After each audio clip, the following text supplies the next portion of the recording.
about, and no, it's going very well. Enjoying it. Are you? I mean, I've heard the word long-term economic plan. I thought I'd say it before you. Yeah, absolutely. But, are you convincing people with that plan? Yes. I mean, obviously the last 5 years have been difficult. We all recognise that, and we've had to make some very tough decisions. But the result of those decisions is that the country is now heading in the right direction, and that is part of a long-term economic plan.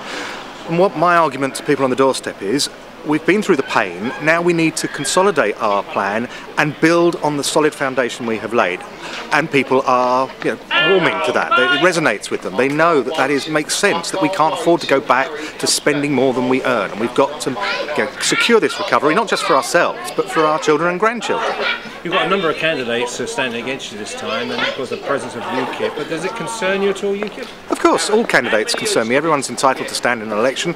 They will put their pitch forward to the public, and there is no doubt that UKIP's message resonates here. But I'm putting across a positive message that we've been through pain, we now need to build on that solid foundation, and it's only by having a Conservative government, or Conservative-led government, that we'll be able to tackle the sort of things that UKIP are talking about immigration controls and those sorts of things.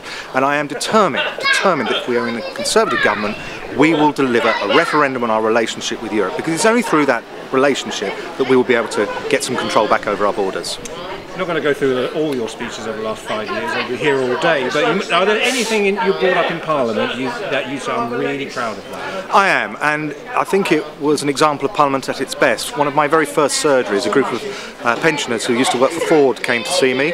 They had transferred into a company called Vistion, and Vistion went bust, and consequently they lost their pensions. And I started what turned out to be a 4.5-year battle on their behalf with Ford to get them some compensation.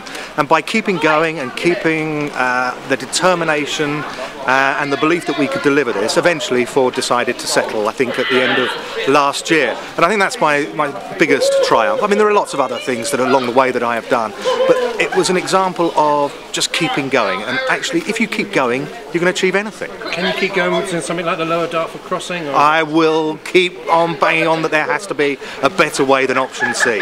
Cutting across the most rural part of this constituency is not the answer to our problems at the existing crossing. I still believe, and I really believe this, that we should be looking further east, out into the estuary, and starting the process of designing and building an outer motorway network that will link up the A130, perhaps Stansted, and then across to Luton Airport, south to Gatwick.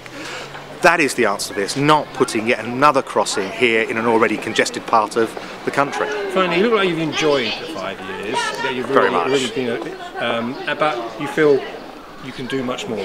There's always more to do. There's always more to do. As I said, we've laid a solid foundation. I now want to build on that. I want to build on that to give people the skills locally that they will need to tap into the various opportunities that are going to exist over the next 5 years. I'm determined to raise educational standards, both aspiration and achievement. I want to protect our green belt. I want to carry on working as a community champion. So many things that still need to be done, but I'm determined that if I can get re-elected